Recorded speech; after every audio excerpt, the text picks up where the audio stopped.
Of late, I've been giving a thought to the location of no.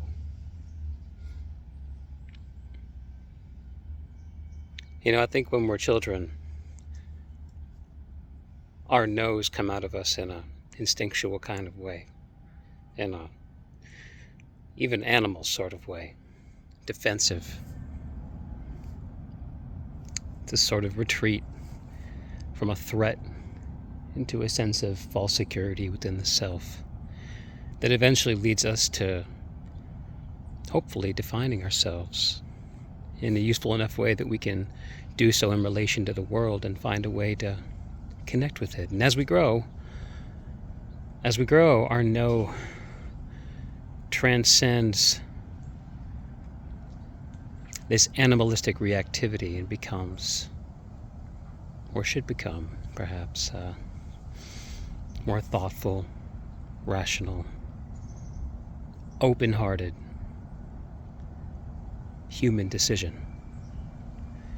I think if there's one thing that's really changed in my life in the last, let's say, 7 years, it has been the practice and honing of bringing out that inner no. And it's something I've been giving a lot of thought to lately.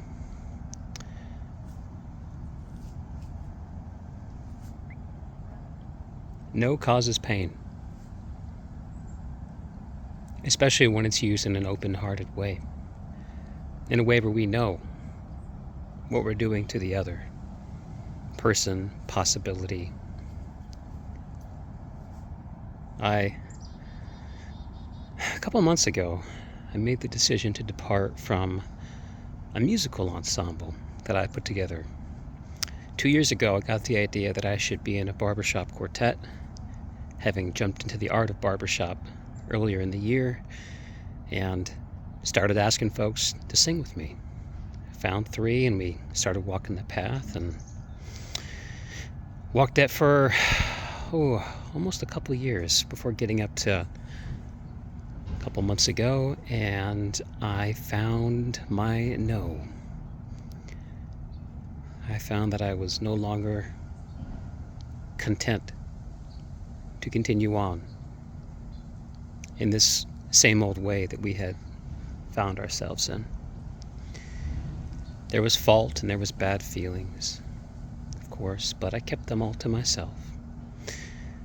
Accepted my decision and offered it with what grace I could. And I'm having now this surreal experience of traveling out of town to go to a local barbershop convention where I will, among others, watch my former quartet performing and competing against other quartets with my placement.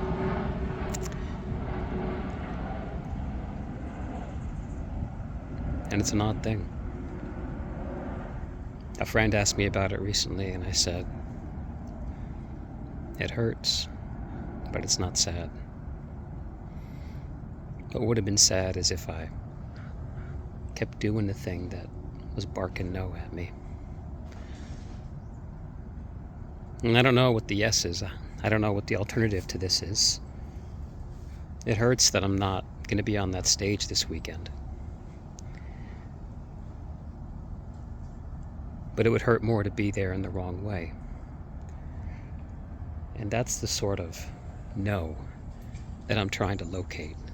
Not just around this, but about so many other things in my life.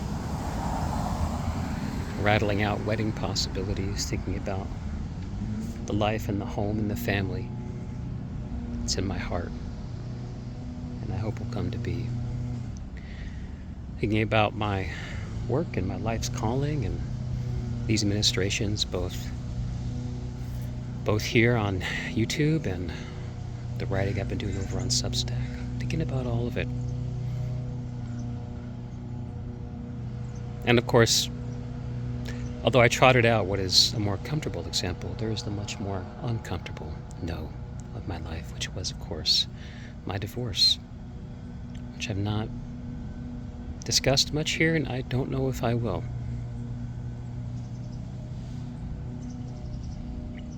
Not because it was particularly traumatizing, but because I think it would be unkind. Unkind to dig up that dirty laundry in public. You can't be married to someone for 10 years without finding all of it. All the deep human faults that we all have, and especially my own. Maybe it's my own dirty laundry that I'm most afraid to air.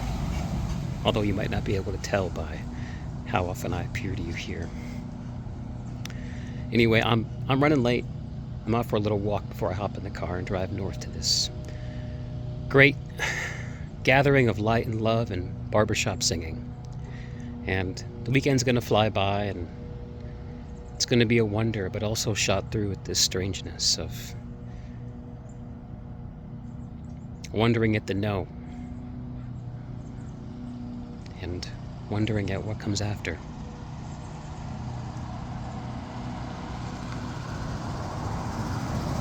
Through all of it, I'm choosing, well, doing my best to choose a smile and kindness. And I don't think this quite rises to the level of any kind of advice I can offer you. More of amusing. I hope you found it amusing, and maybe even a little useful. As I head up north, I wish you well, my friends. Happy weekend. If you're in the northern hemisphere, then fall weather is upon us, and that is a wonder. I hope you get out and enjoy it. To watch the leaves turn and fall,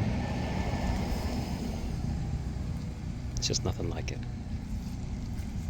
I go. Till next time, much love and take care, my friend.